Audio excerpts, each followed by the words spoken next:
नमस्कार, स्वराज एक्सप्रेस में एक बार फिर से आपका स्वागत है। मैं हूं आपके साथ ऋषभ सोनी और लेकर आया हूं शाम की चर्चा, जहां पर आज की चर्चा आरक्षण पर होने वाली है। छत्तीसगढ़ में आरक्षण का मामला अभी से अटका हुआ है। बीते दिनों राज्यपाल ने आरक्षण बिल पर सरकार से 10 सवाल पूछ लिए थे। राज्य सरकार की तरफ से राज्यपाल को जवाब भेजे जाने के बावजूद भी आरक्षण संशोधन विधेयक पर हस्ताक्षर न करना प्रदेश में सबसे बड़ा सियासी मुद्दा बना हुआ है। अब बिल पर हस्ताक्षर न करने की बात को लेकर सर्व आदिवासी समाज भी सड़कों पर नजर आ रहे हैं। देखिए रिपोर्ट। आरक्षण संशोधन विधेयक पर राज्यपाल के हस्ताक्षर न करने का पूरा आरोप सत्ता पक्ष शुरू से ही विपक्ष पर लगातार चल रहा है और आज एक बार फिर प्रदेश के मुखिया भूपेश बघेल ने आरक्षण के मुद्दे पर बड़ा बयान देते हुए कहा कि आखिरकार मैं भी जानना चाहता हूं कि एकात्म परिसर में बैठने वाले वो कौन से विधिक सलाहकार हैं जो राज्यपाल पर दबाव बनाते हैं, उन्हें गलत जानकारी देते हैं। अगर बीजेपी के लोग दबाव नहीं बना रहे हैं तो उन्होंने ये भी नहीं कहा कि राज्यपाल आरक्षण बिल पर हस्ताक्षर कर दे। मुख्यमंत्री ने आगे कहा कि अगर राज्यपाल हस्ताक्षर नहीं करना चाहती है तो उन्हें सरकार को बिल वापस कर देना चाहिए। क्या इनके विधिक सलाहकार विधानसभा से बड़े हैं? ये जो बिल है विभाग तैयार करता है, कैबिनेट में प्रस्तुत होता है, कैबिनेट के अप्रूवल के बाद फिर विधानसभा में एडवाइजरी कमेटी के सामने रखा जाता है और उसके बाद फिर विधानसभा में उसकी चर्चा होती है। जहाँ तक कि आरक्षण बिल की बात है, सारी प्रक्रिया पूरी की गई और विधानसभा में सर्वसम्मति से पारित किया गया। ये मुख्यमंत्री की विश से नहीं हुआ है, ये विधानसभा के द्वारा सर्वसम्मति से, और सभी लोगों ने भाग लिया। ऐसा कोई विपक्ष के सदस्य नहीं जिसमें उन्होंने भाषण न किया हो और सर्वसम्मति से उन्होंने पारित किया है। बिल पर हस्ताक्षर न किए जाने को लेकर अब आलम यह है कि सर्व आदिवासी समाज भी सड़कों पर उतर आया है। आदिवासी समाज के इस आंदोलन में स्कूल शिक्षा मंत्री प्रेम साय सिंह टेकाम, राज्यसभा सांसद फूलो देवी नेताम सहित आदिवासी समाज के पदाधिकारी शामिल रहे। अब सर्व आदिवासी समाज भी सवाल कर रहा है कि आखिरकार जब सरकार ने जवाब दे दिया है तो राज्यपाल बिल पर महामहिम से जब उन्होंने कहा था कि जैसे ही विधेयक मेरे पास आता है मैं इसे तत्काल हस्ताक्षर करके अनुमोदन कर दूंगा, लेकिन 1 दिन 2 दिन 3 दिन 4 दिन ऐसा करते करते आज 20-22 दिन से ऊपर हो गए। अब हम ये देख रहे हैं कि माननीय महामहिम द्वारा राज्य शासन से 10-12 क्वेश्चन कर लिया गया कि जब ये इसका जवाब आएगा तब मैं इस पर विचार करूंगी। अब परसों राज्य शासन ने उन्हें जवाब भी दे दिया, अभी भी वो इस पर विलंब कर रही है। अब सर्व आदिवासी समाज भी सवाल कर रहा है कि आखिरकार जब सरकार ने जवाब दे दिया है तो राज्यपाल बिल पर हस्ताक्षर क्यों नहीं कर रही। आदिवासी समाज भी राज्यपाल से इस प्रदर्शन के माध्यम से ये मांग कर रहा है कि उन्हें उनके आरक्षण का हक जल्द से जल्द दिया जाए। आरक्षण पर बात अगर विपक्ष की करें तो बीजेपी के आदिवासी नेता देवलाल ठाकुर का बयान सामने आया है। उन्होंने उल्टा आरक्षण के पूरे मामले को लेकर कांग्रेस पर राजनीति करने का आरोप लगा दिया। उनका कहना है कि आरक्षण कभी कांग्रेस ने दिया ही नहीं था, ये 32% आरक्षण तो बीजेपी ने दिया है। मुख्यमंत्री लगातार संवैधानिक संस्था को अपमानित कर चोट पहुंचाने का काम कर रहे हैं। अगर आदिवासी आरक्षण से वंचित है तो इसकी दोषी राज्य सरकार है। उच्च न्यायालय हो या उच्चतम न्यायालय हो, सरकार ने आरक्षण के मामले में अपना पक्ष नहीं रख पाई, जिसके कारण से आरक्षण बहाल नहीं हुआ और इस बहानेबाजी से बचते रही कांग्रेस की सरकार और छत्तीसगढ़ की जनता को गुमराह करते रही। विधेयक राजभवन गया, राजभवन ने से 10 सवालों के जवाब मांगे, लेकिन आपने उस 10 सवालों के जवाब आज पर्यंत तक नहीं दिए। मीडिया के माध्यम से विदित होता है कि आपने 10 सवालों के जवाब राजभवन को दिया ही नहीं। आप महज ये ढोंग कर रहे हैं, छल कर रहे हैं, प्रपंच कर रहे हैं और उसके बाद आपका प्रदर्शन ये महज नौटंकी है। कुल मिलाकर आरक्षण मामले पर सियासत लगातार जारी है। जब तक बिल पर राज्यपाल हस्ताक्षर नहीं कर देती, आरक्षण मामले पर यह सियासी संग्राम जारी रहेगा। अब इस आरक्षण के मुद्दे पर सर्व आदिवासी समाज ने भी मोर्चा खोल दिया है। देखने वाली बात होगी कि आदिवासी समाज के इस बड़े प्रदर्शन से आखिरकार राज्यपाल हस्ताक्षर करती है या आरक्षण के इस पूरे मामले पर यह सियासी लड़ाई यूं ही जारी रहेगी। रायपुर से स्वराज एक्सप्रेस के लिए हेमंत शर्मा की रिपोर्ट। तो अब आरक्षण पर आर पार की रार ठन चुकी है, इस पर हम चर्चा करेंगे। चर्चा में हमारे साथ मौजूद हैं बीजेपी के पूर्व विधायक डॉक्टर विमल चोपड़ा जी, कांग्रेस नेता अजय साहू और वरिष्ठ पत्रकार कौशल स्वर्णवीर भी हमारे साथ जुड़ चुके हैं। तीनों मेहमानों का इस चर्चा में स्वागत है और सबसे पहले मैं जाऊंगा कांग्रेस नेता अजय साहू जी की ओर। साहू जी, लंबे वक्त तक आरक्षण का मामला फंसा हुआ है। पहले कहानी फंसी हुई साइन में थी, उसके बाद राज्यपाल दिल्ली जाती हैं, वापस आती हैं, 10 सवाल करती हैं, कहती हैं कि 10 सवालों के पहले जवाब दो। हालांकि संविधान में इसका जिक्र नहीं है, ऐसा कहते हैं मुख्यमंत्री भूपेश बघेल, फिर भी 10 सवालों के जवाब देते हैं अभी भी, लेकिन आरक्षण का मामला फंसा हुआ है, क्यों?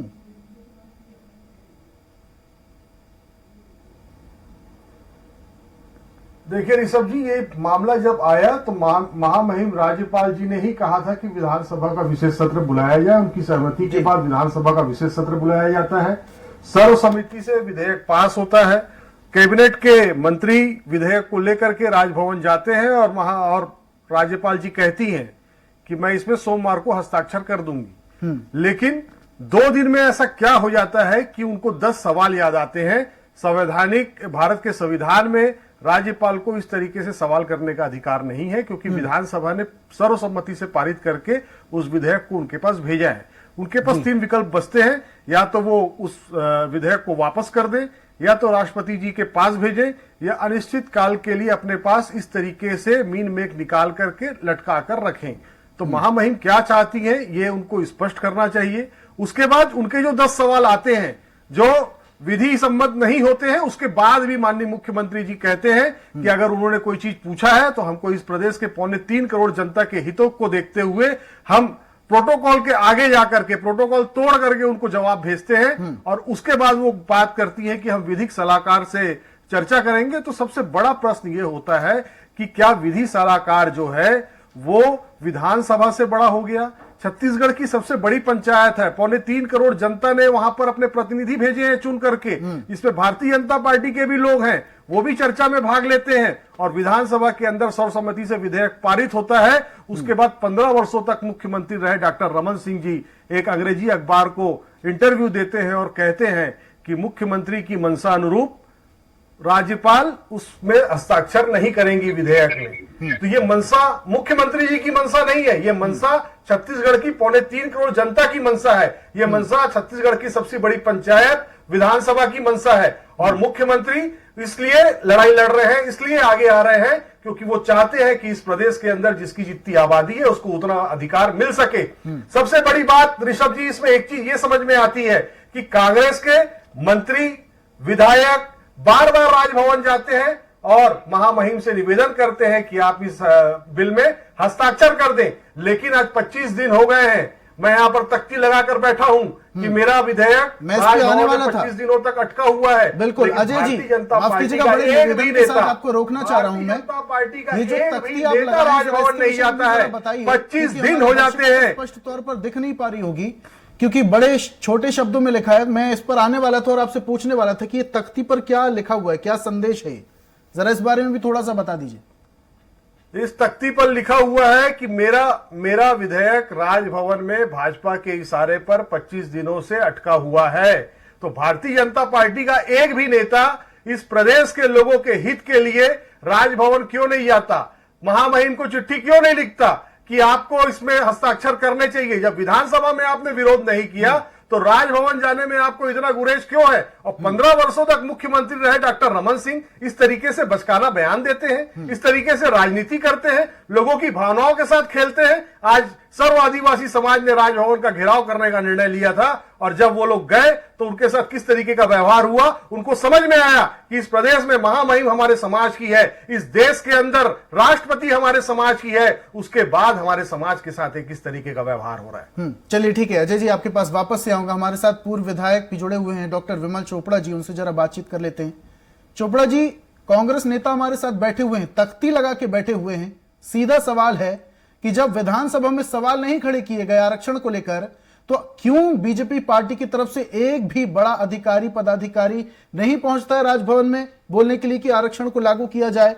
और ऊपर से आरोप लगाए जाते कि कांग्रेस पार्टी नहीं चाहती कि आरक्षण लागू हो और जनता को उसका लाभ मिले। बीजेपी पार्टी क्या कर रही है फिर? जी, थोड़ा सा पहले एक मैं निवेदन करूंगा आपसे जी कि कांग्रेस के जो प्रवक्ता हैं उनको बोलेंगे कि बीच में इंटरप्ट न करें, क्योंकि इन बिल्कुल नहीं लोगों की करेंगे। आदत बन चुकी है आजकल जी। कि सुनते नहीं है, जहां उनको जवाब नहीं मिलता वो कुछ भी बोलने लगते हैं। ठीक है। मैं एक चीज बता दूं, 32% आरक्षण जो है ये भारतीय जनता पार्टी ने दिया था अपने शासनकाल में आदिवासी समाज को।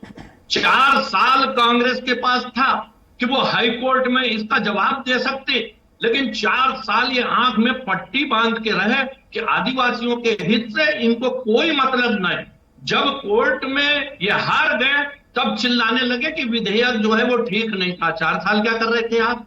अभी उसके बाद जो है जब सुप्रीम कोर्ट में अंतरिम राहत के लिए लगाया गया, पिछले समय सुनवाई के समय अभिषेक मनु सिंघवी जो कांग्रेस के नेता हैं, जिनको इन्होंने वकील किया है छत्तीसगढ़ सरकार की तरफ से, वो 2.5 महीने के बाद भी बिना तैयारी के सुप्रीम कोर्ट में जाते हैं और कहते हैं मुझे और समय चाहिए, और वो अंतरिम राहत की जो सुनवाई है 1 महीने आगे बढ़ जाती है।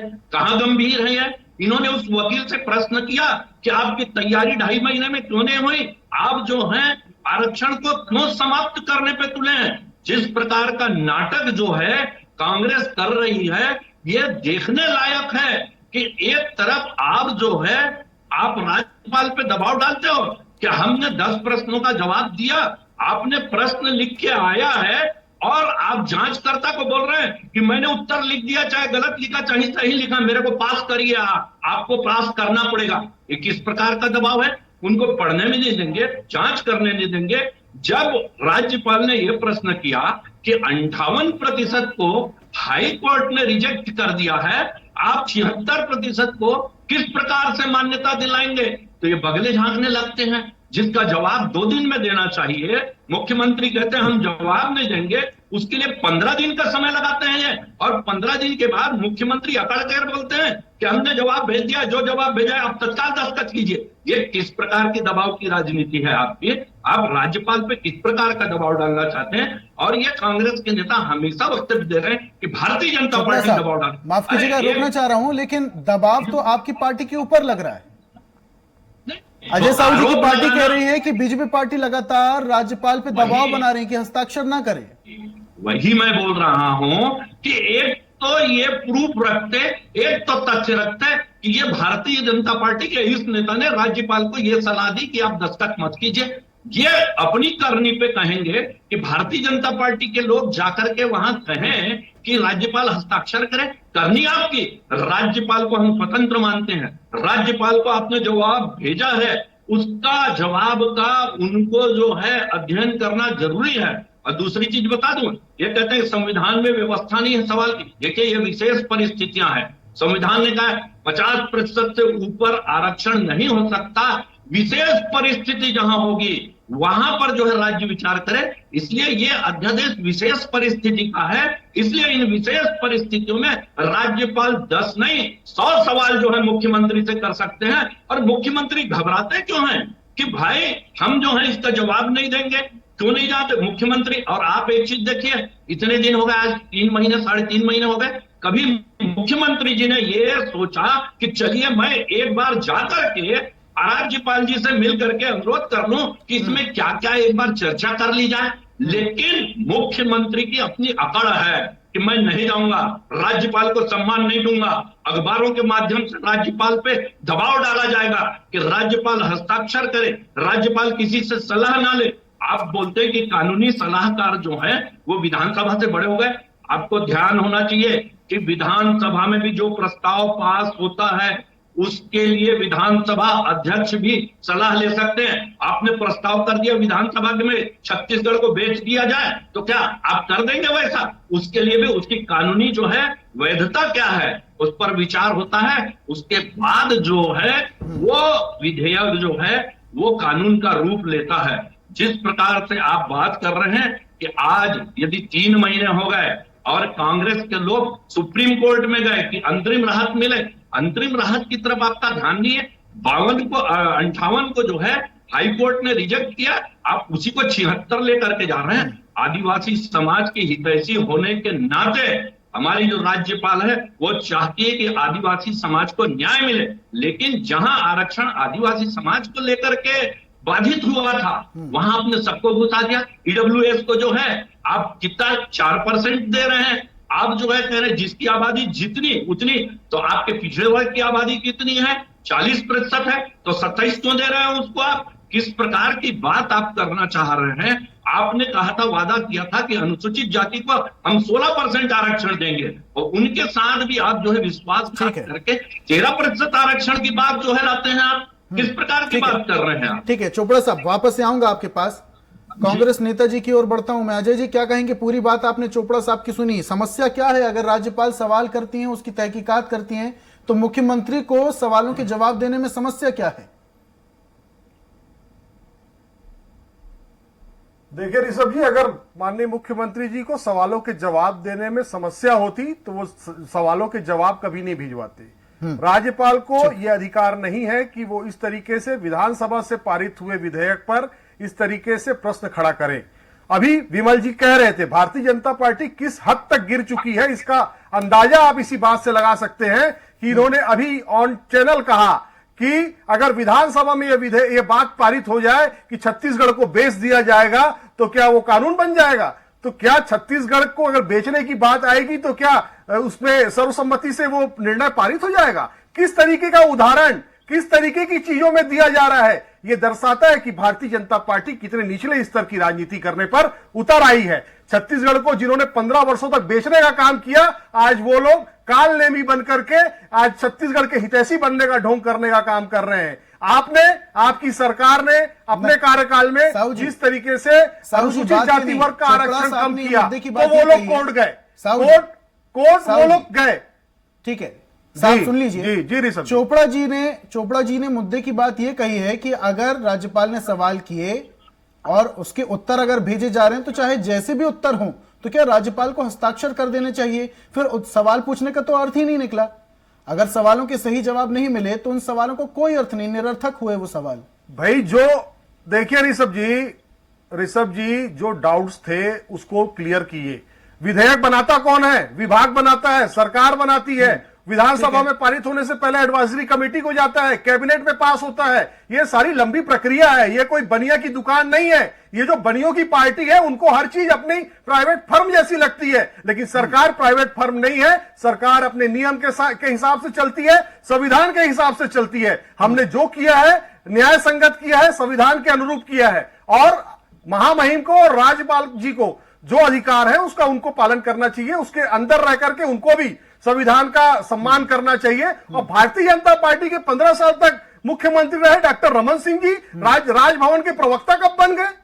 राजभवन के प्रवक्ता की तरह बयान जारी कर रहे हैं कि सीएम के विश से वो साइन नहीं करेंगी, सीएम की मंशा अनुरूप साइन नहीं करेंगी। इसमें सीएम की मंशा कहां है? ये तो छत्तीसगढ़ के 3.25 करोड़ लोगों की मंशा है, आदिवासी समाज की मंशा है, ओबीसी वर्ग की मंशा है, ईडब्ल्यूएस की मंशा है। इन सारे लोगों की मंशा के अनुरूप उनको काम करना चाहिए। हमने जवाब भेजा, परीक्षण कराएं, हम मना नहीं कर रहे हैं, लेकिन उनके अधिकार क्या है इसको भी उनको देख लेना चाहिए। अधिकार से बाहर जाकर के काम करना राजनीति कहलाती है, और इस तरीके की राजनीति छत्तीसगढ़ की जनता ने कभी नहीं देखी थी। हमने भी केंद्र में सरकारें चलाई हैं, देश भर में राज्यपाल बनाए हैं, हमारे राज्यपाल भी सरकारें चलाया करते थे, लेकिन इस तरीके से टकराहट की स्थिति हिंदुस्तान के इतिहास में आज तक कभी नहीं आई। चोपड़ा साहब कुछ कहना चाह रहे हैं, उसके बाद मुझे वरिष्ठ पत्रकार जी की ओर भी बढ़ना है। चोपड़ा साहब जल्दी से 20 सेकंड में अपनी बात रखिए। नहीं, मैं एक चीज कहना चाह रहा हूं कि सवालों के जवाब देना भी नहीं है और देते भी हैं, और रात को जवाब देते हैं और रात को ही स्टेटमेंट देते हैं कि हमने जवाब दे दिया, राज्यपाल दस्तखत करे,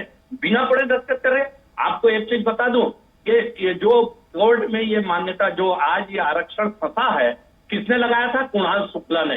किस समय लगाया था? जब भारतीय जनता पार्टी ने 32% आरक्षण जो है आदिवासी समाज को दिया। आज कुणाल शुक्ला किस पार्टी में है? उसको आयोग का अध्यक्ष किसने बनाया है? कांग्रेस ने इनाम देकर के बनाया है। ये जो है पीठ में छुरा भोंकने वाली पार्टी है कि आदिवासियों के पीठ में छुरा भोंका इन्होंने। 32% आरक्षण खत्म कराया, 58% को खत्म कराया, और आज उसी कुणाल शुक्ला को ये अधिग्रह वो करते हैं, इनाम देते हैं। और ये समझ लीजिए आप, यानी जय सिंह जी नहीं है हमारी जो राज्यपाल है, इंदिरा गांधी जी ने भेजा रात को और 1 घंटे में दस्तखत कर दिए बिना सोचे समझे। ये समझ लीजिए आप कि आपातकाल आपने लगाया था, उसमें ज्ञानी जैन सिंह जी ने दस्तखत कर दिया था। और ये जो है हमारी राज्यपाल आदिवासी है, समझदार है और इस देश के नीचे से उठ करके ऊपर आने वाली है कि मुख्यमंत्री बोले आंख दिखा करके कि दस्तखत करो तो दस्तखत कर दे। मुख्यमंत्री की मंशा नहीं, मुख्यमंत्री जो मंशा चाह रहे कि आप दस्तखत कर दे। मैं पेपर देख के आया हूँ और आप एग्जामिनर को बोल रहे हैं कि मैं पेपर दे दिया, मेरे को चलिए ठीक आप है, अभी एक तरफ ठीक है। बोल रहे चोपड़ा हैं साहब कि- आऊंगा आपके पास वापस से। चोपड़ा साहब वापस से आऊंगा, हमारे साथ कौशल जी भी जुड़े हुए हैं, जरा उनसे बातचीत कर लेते हैं। कौशल जी, आरक्षण का मामला लंबे समय से फंसा हुआ है, पहले साइन में फंसा, फिर सवालों में फंसा और उसके बाद फिर कांग्रेस के नेता कह रहे हैं कि कहीं ना कहीं बीजेपी का सीधा हस्तक्षेप है। बीजेपी का कहना है कि हम भी चाहते हैं आरक्षण लागू हो, लेकिन इस तरीके से राज्यपाल पे दबाव बनाना ठीक नहीं। क्या समझ में आता है आपको? छत्तीसगढ़ की राजनीति आप भली भांति जानते हैं, जमीनी स्तर को समझते हैं, वहां की राजनीति को बखूबी समझते हैं। क्या लगता है आपको कि ये जो आरक्षण का फंडा है कहीं ना कहीं राजनीतिक पेच में उलझा हुआ है? ऋषभ जी, निश्चित तौर पे जब से हाई कोर्ट ने इस मामले में डिसीजन दिया है, 58% जो आरक्षण है उसको रद्द किया है, तब से छत्तीसगढ़ की राजनीति पूरे उफान पर है। निश्चित तौर पे इसके बाद सरकार ने कैबिनेट में लाया प्रस्ताव 76% आरक्षण देने का। राज्यपाल ने कहा था कि विशेष सत्र बुलाएंगे, पूरी बात लगभग पूरी हो चुकी है। अभी चूंकि मामला फंसा हुआ राजभवन में, कैबिनेट से प्रस्ताव पारित होता है, हस्ताक्षर के लिए राजभवन में भेजा जाता है।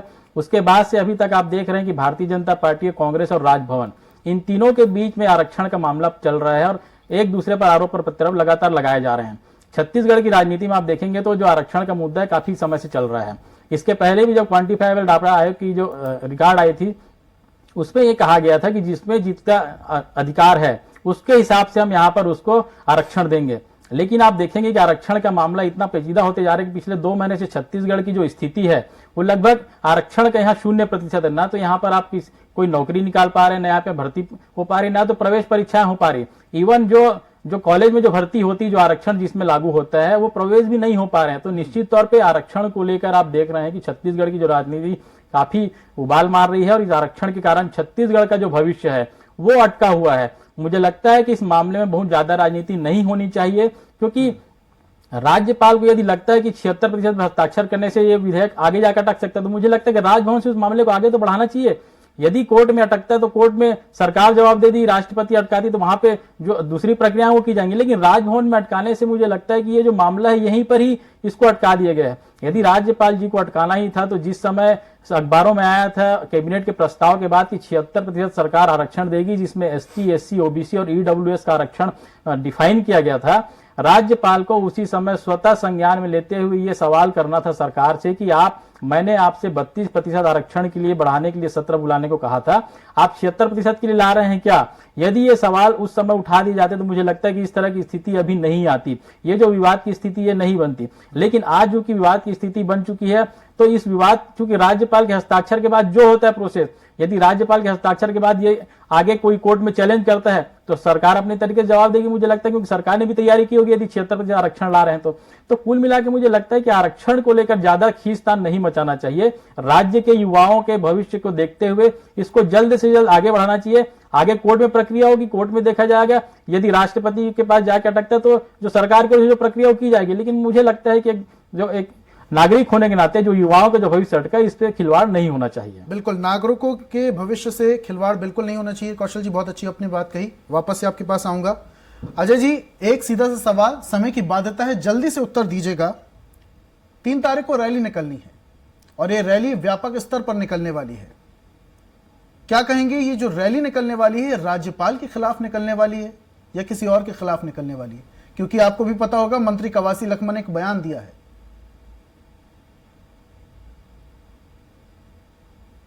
अजय जी, देखिए ऋषभ जी, 3 तारीख को कांग्रेस पार्टी आरक्षण विधेयक के लिए आंदोलन करने जा रही है। सब्र की सीमा टूट चुकी है। नौकरियों के जो रास्ते लगातार 15 वर्षों से बंद थे, हमारी सरकार ने उन्हें खोला है। समय की बाध्यता जिन लोगों को, जिन छात्रों का एडमिशन नहीं हो पा रहा है, उनके हृदय में क्या गुजर रही है, ये अजय जी, ये रैली किसके खिलाफ? राज्यपाल? ये रैली आरक्षण के पक्ष में है, आरक्षण लागू करवाने के लिए है, इस प्रदेश के एक एक नागरिक को उसका अधिकार दिलाने के लिए है। ये रैली छत्तीसगढ़ के हर एक नागरिक के स्वाभिमान के लिए है। जो छत्तीसगढ़ के लोगों के साथ जो अन्याय राजभवन कर रहा है उसके खिलाफ ये रैली। तो क्या राजभवन के विरोध में रहेगी ये रैली? अजय जी, क्या ये हर उस रैली व्यक्ति के खिलाफ ये रैली रहेगी जो छत्तीसगढ़ के नागरिकों का अहित करने की कोशिश करेगा। ये रैली हर उस व्यक्ति के खिलाफ रहेगी जो ठीक है अजय जी। चोपड़ा जी 10 सेकंड का समय, खेलने का काम करेगा। कुछ कहना चाहेंगे? 10 सेकंड का समय चोपड़ा जी।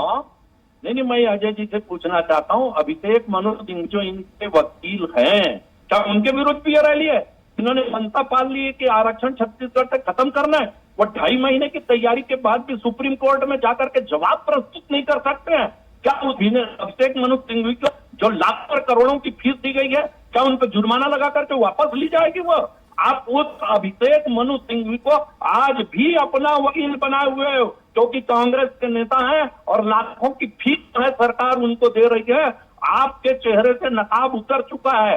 आप जो है संवैधानिक पदों पर बैठे हुए लोगों के विरुद्ध जो सलमान खान, करीना कपूर से ठुमके लगवाने वाले लोग बड़ी बड़ी बातें ना करें डॉक्टर साहब। जो लोग छत्तीसगढ़ के गरीबों का पैसा, चलिए ठीक है चोपड़ा साहब। अजय जी बहुत बहुत शुक्रिया हमारे साथ जुड़ने के लिए और चर्चा में शामिल होने के लिए। हमारे साथ मेहमान जुड़े हुए थे, बीजेपी से पूर्व विधायक डॉक्टर विमल चोपड़ा जी जुड़े हुए थे, कांग्रेस से अजय जी जुड़े हुए थे और वरिष्ठ पत्रकार कौशल जी जुड़े हुए था। तीनों मेहमानों का हमारे साथ चर्चा में शामिल होने के लिए, अपने तर्क रखने के लिए बहुत बहुत शुक्रिया। और हम बात कर रहे थे आरक्षण पर। छत्तीसगढ़ में जिस तरीके से आरक्षण का मुद्दा गरमाया हुआ है और कहीं ना कहीं पेच फंसा हुआ है, देखने वाली बात यह है कि यह आरक्षण कब और कैसे लागू होता है और जनता को इसका लाभ किस तरीके से मिलता है। तमाम अपडेट्स के लिए आप देखते रहिए स्वराज एक्सप्रेस। नमस्कार।